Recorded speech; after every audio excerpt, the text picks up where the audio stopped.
Hey everybody, welcome to TechKnow Tuesdays, where we talk about FTC and other technology stuff. I'm Phil. I'm Kevin. And I'm Kendrick. Woo! All right. So, Kendrick, do you have some information for us today? So back to our weekly segment. Please inform us. Super information, right? So a lot of teams on the forums seem to be posting, asking questions of ways that they can just kind of slither their way past the rules. So like the Anti-Mark high traction wheels that are, as you know, illegal. Yeah. There was a team that asked if they could use those for propulsion along the ground as long as they wrapped a material around the wheel. Seems, Which I find It's a little odd, kind of defeats the purpose of Right. And in fact, the So problem it's the problem with those wheels is not so much that they're high traction; it's they have those sharp edges on them. So if you wrap something thin like stocking around it, then it's not going to have any effect on whether it destroys the field or not.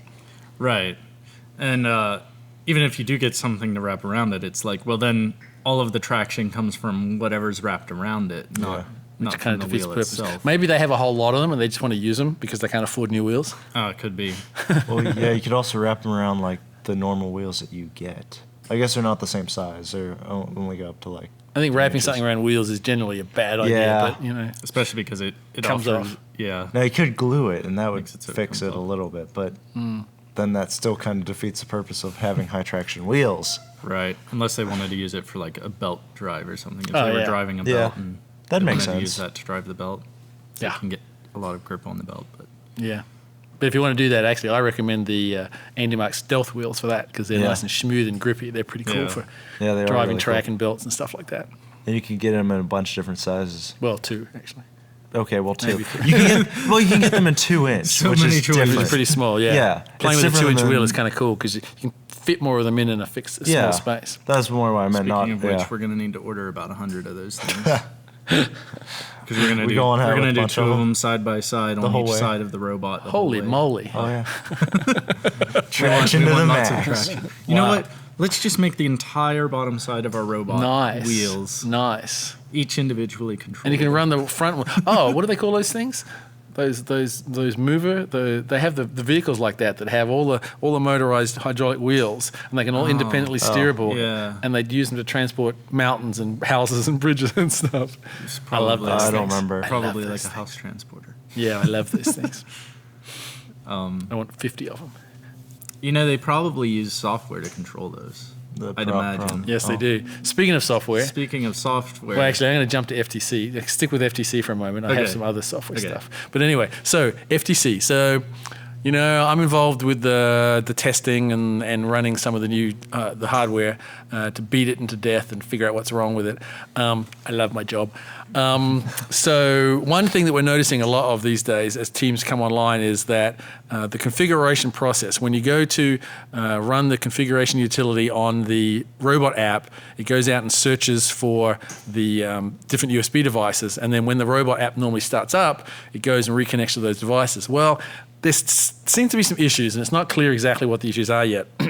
But it definitely is related to the USB connectivity. It seems like there's issues if you disconnect while the program's running, it remembers something. So I just wanted to throw this out there. There's a fairly reliable way to get over the problem if it starts occurring. Don't panic, don't freak out, don't change all your cables. It's pretty straightforward.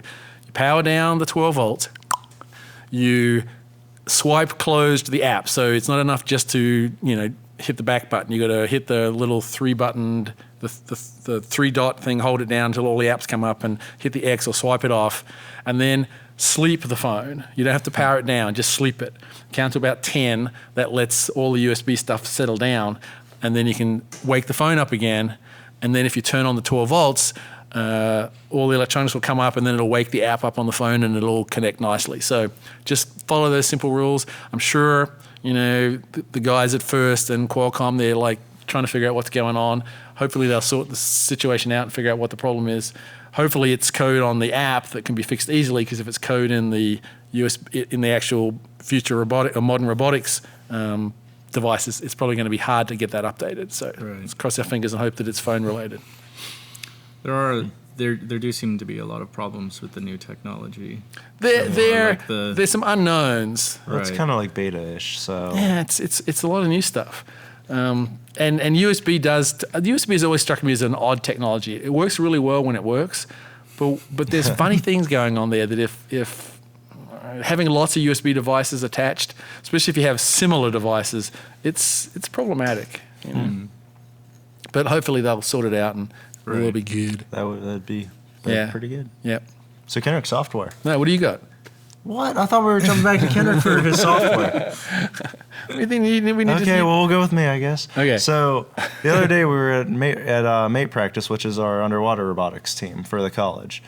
Well, we were talking about propulsion systems and how many motors and propellers and all that we would need on the robot. We had 8 last time. Yeah, we had 8.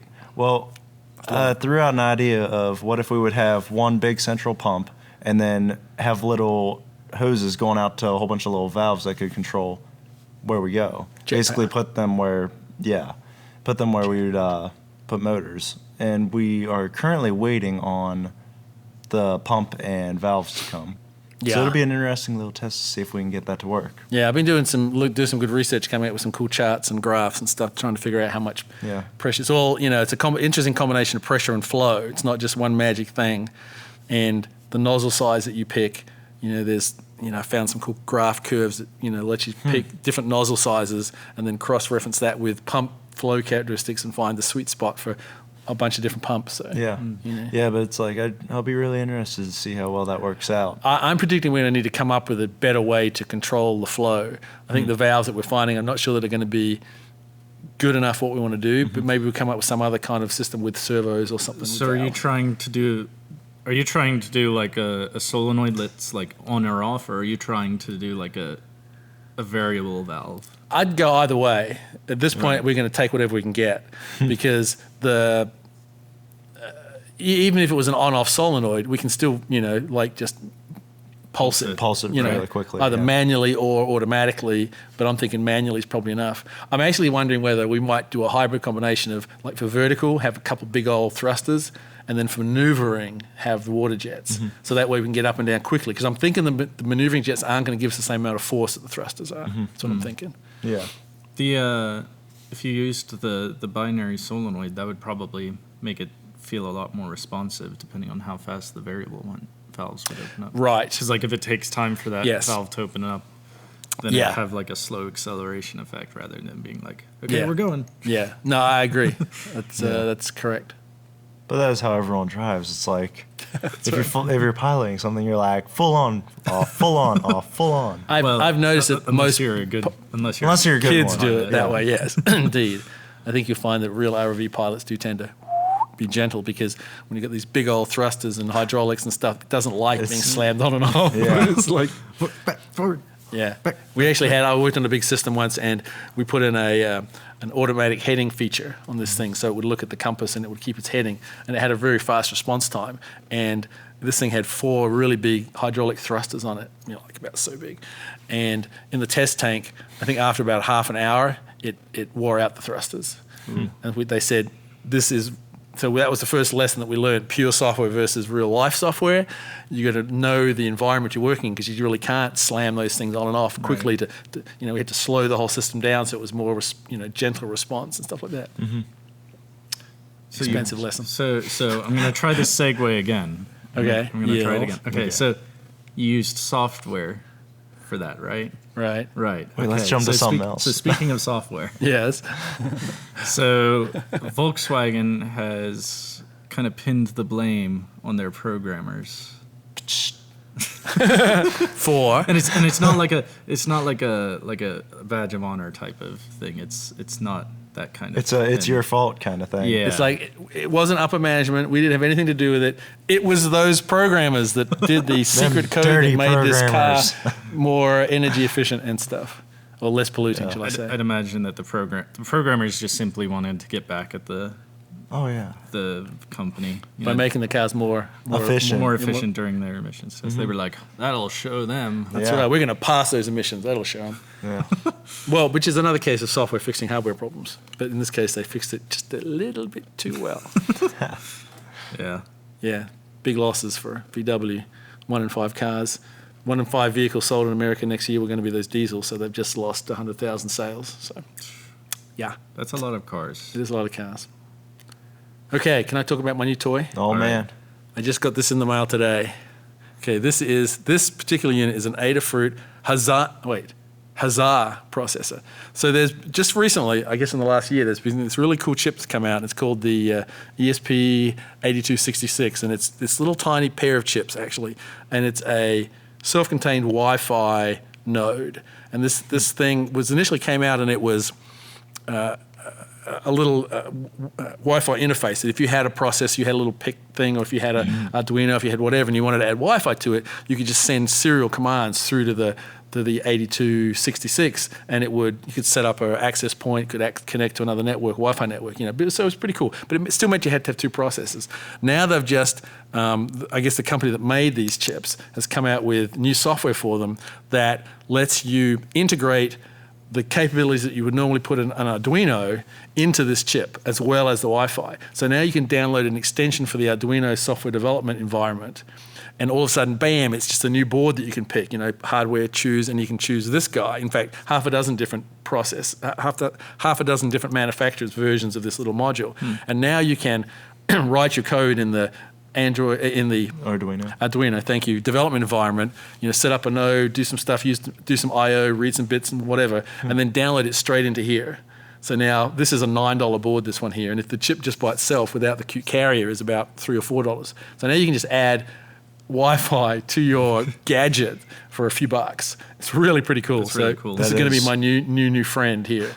I want to build a Lego controller using this, so that you have a little tiny board that you put in your little Lego contraption and snap a couple of motors on it. Bam, you've got Wi-Fi Lego. So that chip just has Wi-Fi, or does that have like I/O pins? It's got I/O pins. It's got half a dozen. So they've mapped. It is like an Arduino. Yeah, they've mapped half a dozen of the Arduino pins to this chip. It's not as capable. Like, I don't know that there's any hardware PWMs in here, but you can still do it manually. I think it's about 7 or 8 I/O pins on here, which is not bad for just a little gadget. I bet they'll come out with PWM fairly quickly. Yeah. But it's really cool because it's, wow, Wi-Fi, here it is. $9. $9, Yeah. or a few bucks. If you want to just put if you only want the if you want chips. the little carrier, you can put it on your own product without, if you're into making surface mount stuff, you could do it for a few bucks. That's a good point. It's pretty cool. That's cheaper than Bluetooth. That's cheaper than any other kind of wireless you can really get. And it can be an access point, so you can make your little gadget have its own SSN and just connect to it with your phone or whatever. You don't have to worry about custom apps. You don't have to worry about. Right. You could do some really cool stuff with that. I don't know how big I think you can put a web server on here, but I don't know how many pages you can have on it. So I don't know about that. Text only. Yeah. Yeah. So pretty cool. Yeah. Woo. All right. Was that it? We got anything else? I think that's it. All right. All right. So it's goodbye from me, and it's Goodbye. goodbye from them.